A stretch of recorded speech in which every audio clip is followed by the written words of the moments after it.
morning, Tuesday with a difference. We are discussing handling a struggling partner.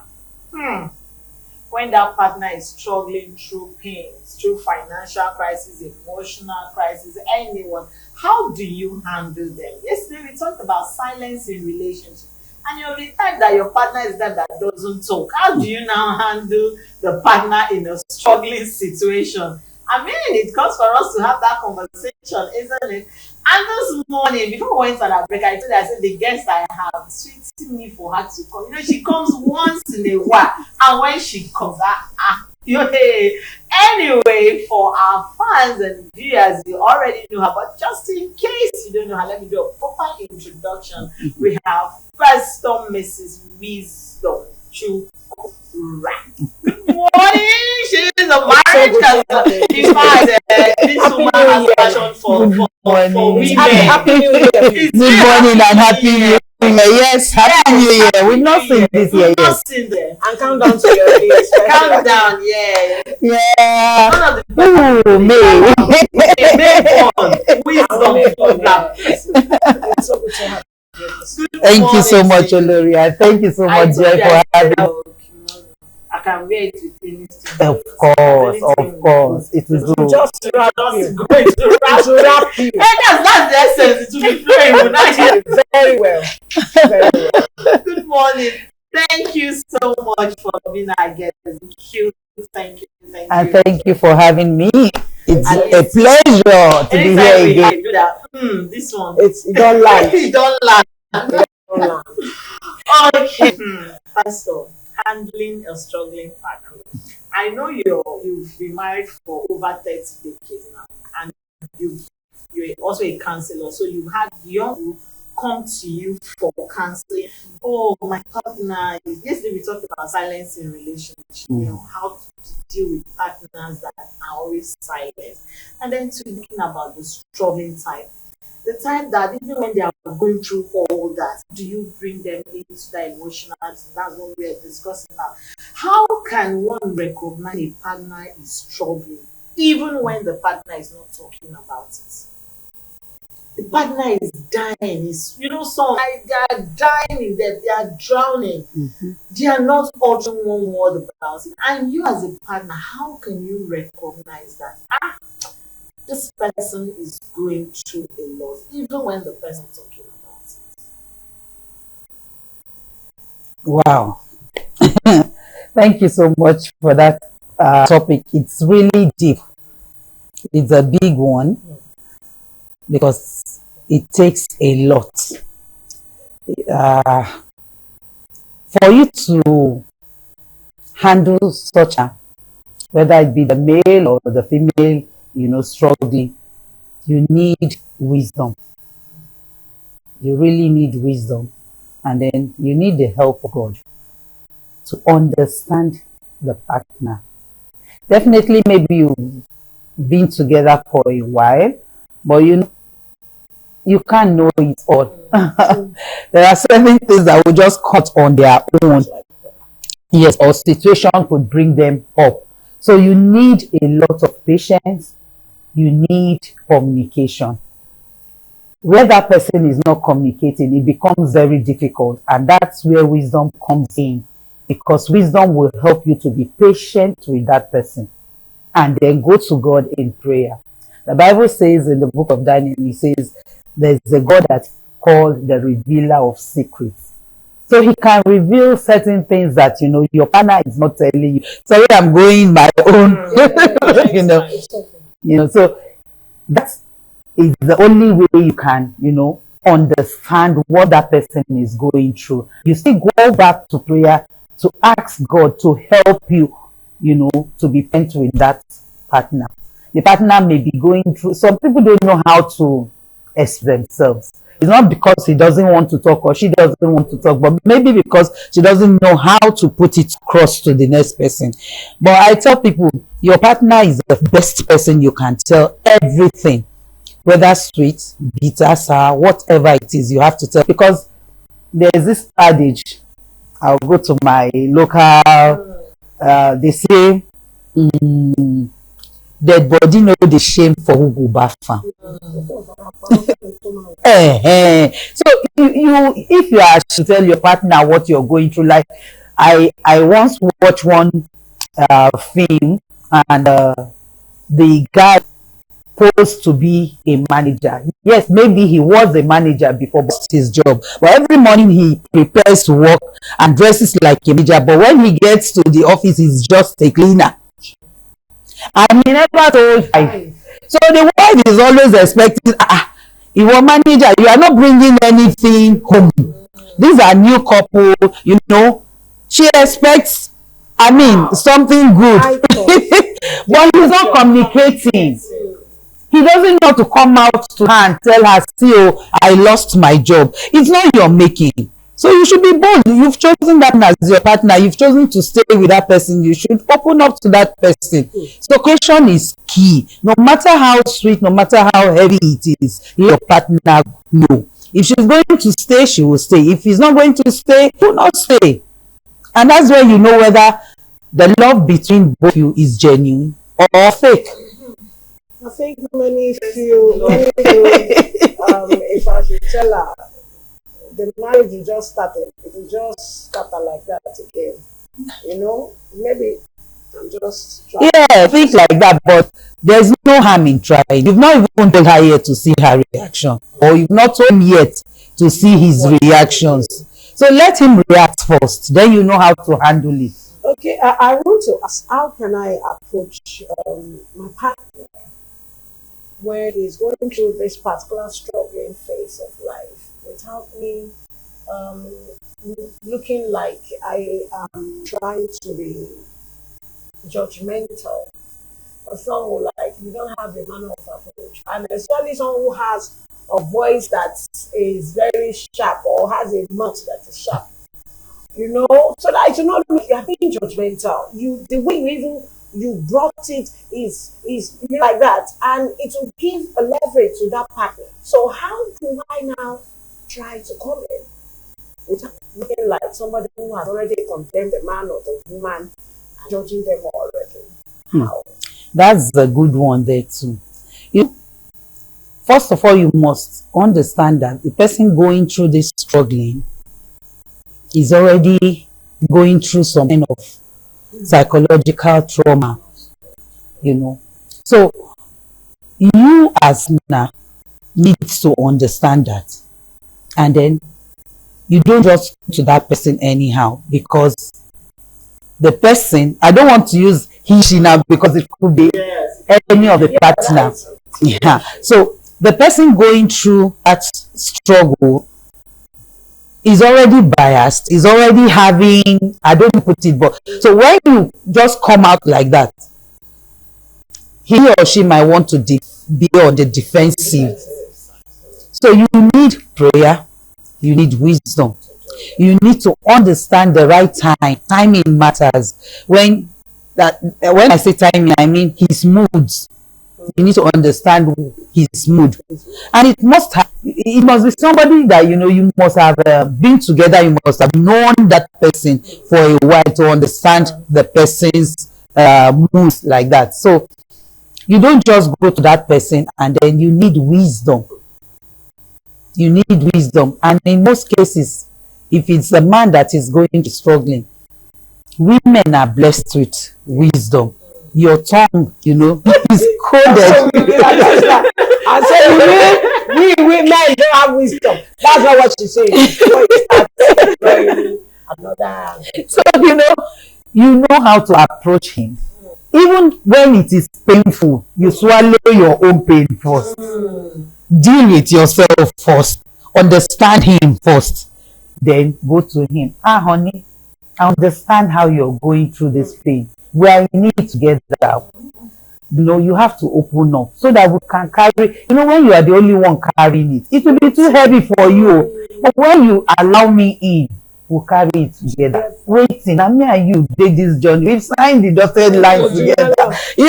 So your manner of approach will determine whether he will open up. But if he doesn't still open up, go on your knees. The Bible says the heart of a of the king is in the hands of the Lord. He turns it wheresoever he wills. There's nobody created by God that God cannot handle. So all right, there's nobody created by God that God cannot handle. Let's go on and what a marvel. When we return, are still discussing handling a struggling partner. Don't go anywhere, we'll be right back. Welcome back. That was our what a marvel, and we are still discussing handling a struggling partner. And Pastor Nas says, "Wait, is not supervised here, giving us a knowledge of wisdom." But I want to ask now, from a conversation now, how do I prioritize my own emotional well-being when handling a struggling partner? You know, sometimes there are deep issues that can even affect you that want to be rendered that help. How do I first prioritize my own and say, okay, this issue I want to hear. Let me emotionally balance before I even dive into hearing what that partner is true. Because sometimes it could be issues that are so sensitive. So, for instance, if a partner commits, maybe he went infidelity. You know, not even that. In the course of having a side chick in the hotel, the girl dies. And then he left the hotel, and he's now all alone. How does it now come to you? Do you understand me? Now, so how do you prioritize your own? That's a big atrocity. That kind of relationship. Especially you're dealing with it. The fact that even said on you is another problem. Now you're not talking before the society and all of that. So how do I prioritize my own emotional well-being first? I didn't talk of handling partners. Really, that is really heavy.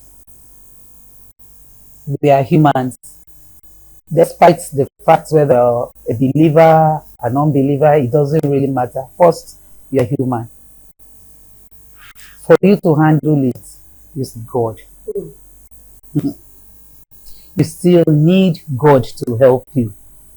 It's very. If you leave, you'll be called names. If you stay, you'll be called names. So you need God to really help you decide.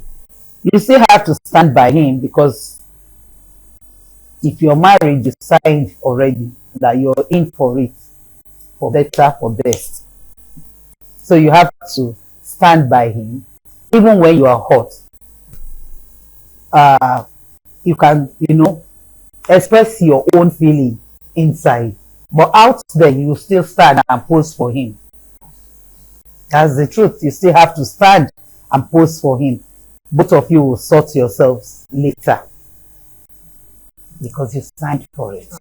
No, because you saw it. Now, in the process of trying to find a lasting solution or to encourage such a partner who is going through that phase, how can you bring someone into a tougher aid, and it will not look like you are pushing me and you want to know what's happening to me? How can you invite someone who is credible, someone who is maybe a family member you respect so much, or even a counselor like you in to the partner in that process, whether it's the wife that wants to bring the person in or the husband that wants to bring the person in? How can they set a pace, the steps to take to bring this person in to help the situation or to struggling partner in a relationship? Okay, 2 ways. First, you pray about it for God to lead you to who to invite. And then thirdly, probably while you were courting, or even when you've married, while you were discussing, he or she must have told you 1 or 2 persons that he respects very well. Like, I usually advise singles before they get married, ask yourself, who is that person that, when I hear that person's, no matter what, I will mellow. It's very important. It's very important. So when you get that person involved, your partner knows that, yes, he gave you the key. and you have to use it because it's time to use the key. Hmm. So even if it feels bad, well, you did the right thing. And one should just put your mind at rest. Because Yes, you just put your mind at rest because When I'm mad, they say next the time. oven is gone. Sit down. Next What are you time. thinking? Did I give you the audacity of the respect? yes, And even in the process, the wife wants to explain or the husband wants to like, but I believe this person is the only person who is good to you. You respect him so much. You know, the man or the woman will be like, shame on you, and I said, you see, in an African setting, uh, you just have to eat. Maybe after the person has gone and he's still hot, God will give you grace to just be calm. Then when that person is calm now, when he has come back to himself, when you are in that darling, you bring it up and say, but darling, Organic, I thought you know, you You mentioned this person, that when situations like this come, that's why this person can be called upon. And I call this person because I believe you have a great respect for this person. You know, you still try to discuss Master that the ego. issue Yeah. so that he will know that you did not just do it on your own, but you also respect him, and that is why you called in that person. You know, but if the worst come to the worst, just forget it. But you've done the right thing. Just say, I'm sorry. I'm sorry. I apologize. Mm. Hello, Bata. I apologize. apologize. Please, I'm so sorry about Yeah. that. Okay. Now, in the midst of a partner that is you on this other side have your own personal needs, how do you communicate your needs without sounding selfish? Let's talk about a deep financial crisis that maybe you are not working. Maybe you're the type that your partner said, like I had a very serious case. A woman, lost her husband. The husband was driving outside the country, and the husband said, "Don't work." And suddenly, this man is dead. And they took over 22 million to bring the corpse back to Nigeria. Now this woman is helpless, nothing. Assuming that man was like, now, I went through deep financial crisis. How do you communicate your own personal needs without sounding selfish? Some people will say, Madam, with all that I've told you, with all the debt, you're still coming with your own needs. I did not sensitive to what is happening. So how do I? Maybe a young couple, and she needs this thing desperately. How does she approach her partner who is struggling financially so that she doesn't sound selfish? Because some people will take it on the other side and say, "Are you blind? Can't you see in the midst of all this, you're still coming with your own request?" How? Recently, I had a situation that I had to handle. Somebody called me to report his wife to me, and that the wife, was being unruly and all that. She was supposed to go away with me, and he said he was going to stop that she was going. So I just started pleading. That, so just look at it, that I'm the one that offended you. I took her place and I allowed him to calm down, and said very next day I was going to speak with the wife. So I called the wife and I asked her what happened. She said she asked him for some money, and he said he doesn't have, and she needed this money urgently to do something. He said he doesn't have. So she called her sibling. They already promised giving her money before now. So when this guy said he doesn't have, she reminded them and sent her the money. So she went ahead and did what she wanted to do with the money. So he came back and said the money, where she needed that money, he came in and said, so it has gotten, because he's an Igbo guy. This Shout out to the Dogus. that, so it has gotten to that level that you cannot wait. I said don't have. It has gotten to that point where you have to call in your family members and let them know that I can no longer take care of you, you know. He got to, that's the angle he saw it from. But she said that, well, he doesn't have, if he has, he would have given me. And I needed this money. So she called her siblings. She didn't even call an outsider. She didn't take a loan. It was her own siblings she called. But it got to him wrongly. He felt, you know, you've brought down show my financial status. That's the African system. Or you know, if it's African or Nigerian system, I will call it men ego. So that's why I always encourage women to be closer to God. There's a lot women carry. The family, there's so much that if God cannot help you, nobody can. Nobody can. The way I handle my own issue and it works for me, you may handle it that same way and it will not work. So you need God, who is the originator of marriage, to help you. He created everybody. He has everybody's he knows what he used for everybody, so he can handle everybody. Yes.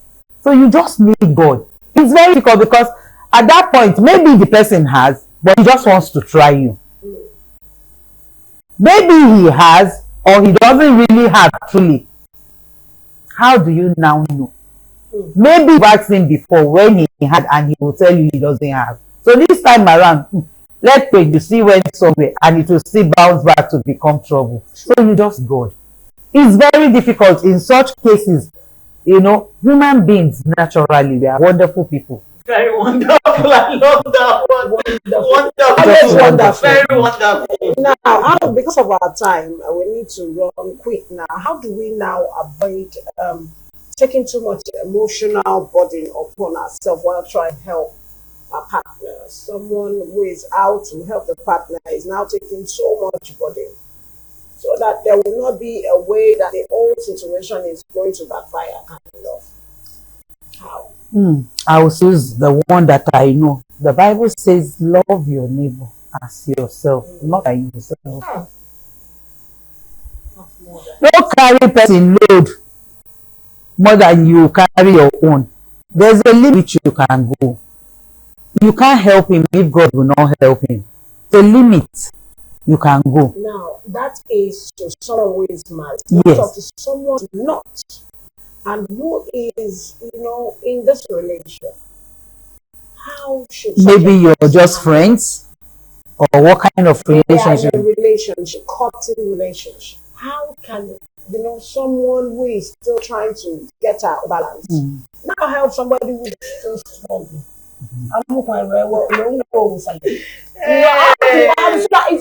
Because if you are not balanced, how do you now carry another one? You now be bending like this. That's what I said. You won't love somebody more than yourself. You will do the one you can do, and then even the one you can do, you have to check the person helping. Is that person genuinely in need, or even committed? Is that person genuinely committed? One, and is that person struggling at all? Because some will be pretending. Oh my God! They know you can. Yes, maybe you have a soft kind heart. Yes. So they want to push everything to you, not because they cannot work for it. Everybody has their own line. You know, you as a man, you have what God has said concerning you, the relationship, and you as a woman, don't cross your boundary. You've not married the person. What's the guarantee you end up being married? What if after helping him, he decides you are no longer his spec, you are no longer good for him? Okay.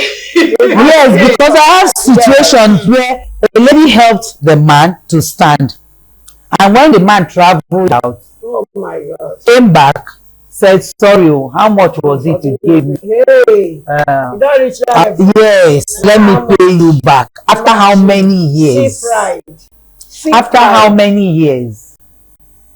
Suitors were coming before them. And But she, yes, you don't put one fake ring for her hand, and you know, so God. came back with children already, had children, if not knowing he was coming back to the country, and he had somebody he had pregnanted came to pick the lady while you said you are too Oh old, my God.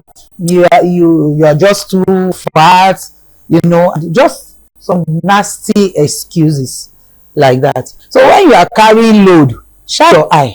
Shine your eye. Shine your eye. Shine your eye. When you are carrying load. No kind of load you go carry. Don't go and carry body's on load. They will be asking Shine you. your I eye. send I send you.